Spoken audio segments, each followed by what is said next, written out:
Good evening, ladies and gentlemen, and welcome to another edition of A Walk Down Chemory Lane with me, your host, Nick Soff. This week, I'm delighted to say that I'm joined by none other than young Jack Woolridge, or Wooly to his mates. Can I call you Wooly, Wooly? How's lockdown treating you? How are you, fella, eh? Good afternoon, Nick. Absolute pleasure to be on the show. Good afternoon, everybody. Hope everyone and their families are keeping safe out there. Wooly's fine with me. Been called a lot worse, so yeah, it's good with me. Lockdown for me has basically consisted of a lot of exercise. Been trying to lose weight for a bit anyways, so it's nice to focus on something when I'm not been at work. So whether that's been long walks, because weather's been awesome at the minute, whether that's been running, I've had access to a spin bike, which has been brilliant, and then bits of gym equipment, so I've been trying to tone up as well as lose a bit of weight, so it's nice to have something to focus on, and then hopefully get fit for a bit of cricket towards the end of the year. I mean, you never know if we have any cricket, but it's nice to prepare yourself and nice to be hopeful for something, I suppose. Excellent, excellent. Now you, like John Baldwin, who was on the show a couple of weeks ago, have had a brief sabbatical away from Cherry to ply your trade elsewhere. Can I ask what it was that brought you back, eh? Yeah, so I had a 1 year sabbatical to Longridge Cricket Club. Played in Palace Shield for a year. Absolute fantastic club. Welcomed me with open arms. I'm not the most outgoing and confident person, and they made the move very easy for me, which I'm very grateful for. I sort of got to a point in 2015 where I didn't really know when I wanted to play anymore. I wasn't really enjoying the game, so I thought what was best was to have a bit of a change of scenery, a bit of a mix up, play with some new people, do you know what I mean, try and push myself out of my comfort zone. And do you know what I mean? I did that. I contacted Procky, asked him straight away, what does he think? He said, give it a try. So went to Winter Nets and soon became very comfortable at that club. And had a good season, to be fair. Stats wise, might not have been the best, but I sort of fell back into the game, if you know what I mean. Sort of enjoyed it a lot more. Yeah, just really good set of lads, to be honest. And even though I was just there for a season, and then when I came back to Cherry Tree in 2017, they were still messaging me saying go well, and do you know what I mean? It sort of proved there was a good set of lads, and it was probably a good thing for me to go over there. So at the end of 2016, the season I played at Longridge, I contacted Nas. First team skipper, great respect for him. As a player, he's coached me, he's a friend to me, so contacted him, talked to him about coming back, and he was very confident. He wanted me to come. Basically told me to turn up to training, and to be honest, as soon as I started training with people again, I sort of just thought, yeah, it's my sort of home this. So yeah, I came back to Cherry, and I've enjoyed it thoroughly ever since I've been back. The reasons why I love it is because I played most of my junior cricket at Cherry Tree. I sort of started out at Blackburn Northern when I was very young, and I know a lot of people are going to give me grief for that. Had a short spell at East Lancs, but then went to Cherry Tree, and it just suited me down to the ground, to be honest with you. There's no other words. Made a lot of good friends that I'm still playing with now, and yeah, just rose through from under 15s to under 18s, played third, second, first, and yeah, just went through the system really, and hopefully I can keep playing first team cricket for Cherry Tree for a while. So yeah. Excellent, excellent. Now on to the real reason you're here. Now, in your time at Cherry, you've represented most of the teams from youth all the way up to the first team, and I'm sure you've been involved in some absolutely spectacular matches. But are there any that stick out for personal reasons or for reasons that equate to the club that you could show a little detail of, eh? Yeah, so the game I've gone with, I had to have a look at this one because I couldn't actually think of one to actually go through. So I went through Play Cricket and found one that was pretty memorable. I'm going to take it back and I took notes, so you'll have to bear with me on this one. It was 25th of April 2015 and it was Feniscowles second 11 versus Chemory second 11 at the War Memorial Ground at Fenny.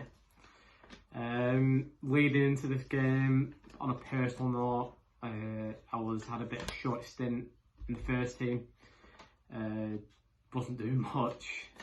Got very frustrated with myself because when I was given the chance, I didn't succeed. I wasn't making runs, wasn't really bowling, so it was rightfully so that I went back down to the second team.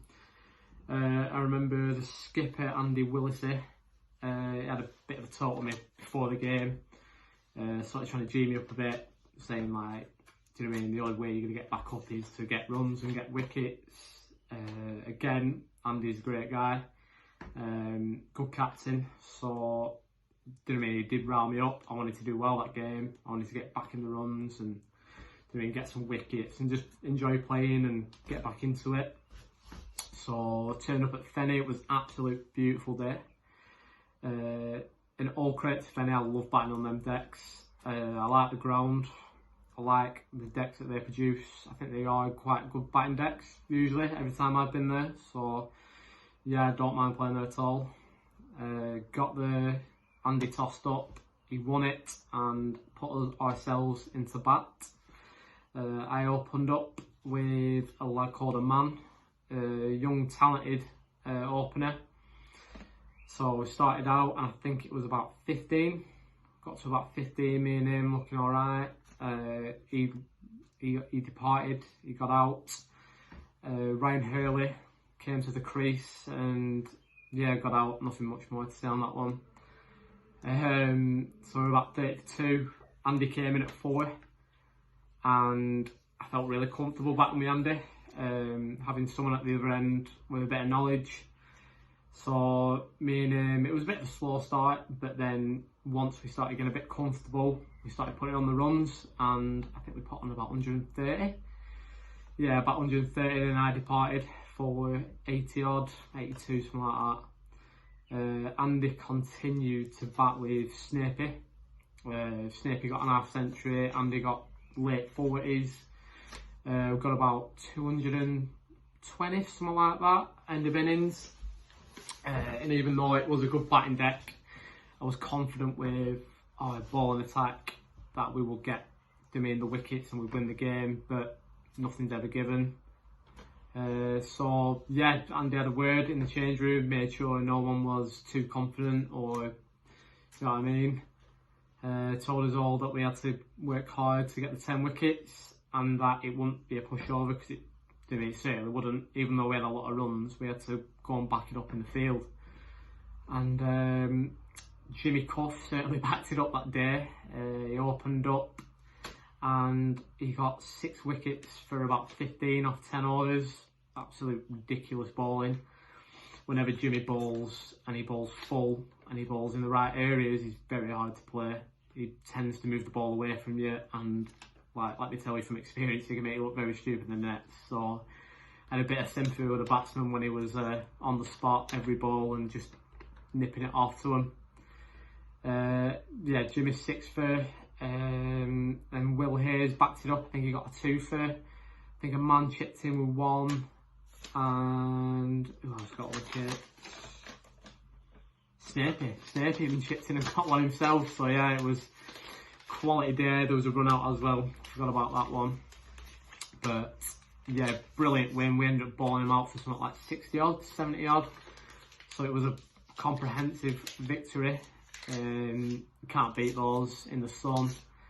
Yeah, ended the game. Got back to HQ, Cherry Tree.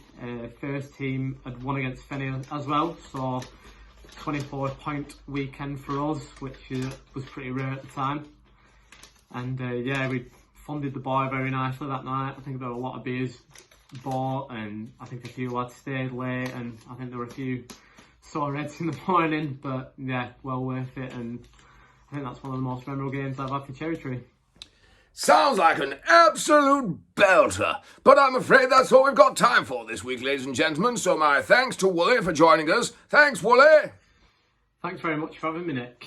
Thoroughly enjoyed going through old times at Cherry Tree. Hopefully we see some sort of games this year, whether it's just friendlies, I don't know. But I know a lot of volunteers have been down at the club doing some work on it, making sure that if anything happens we get ready.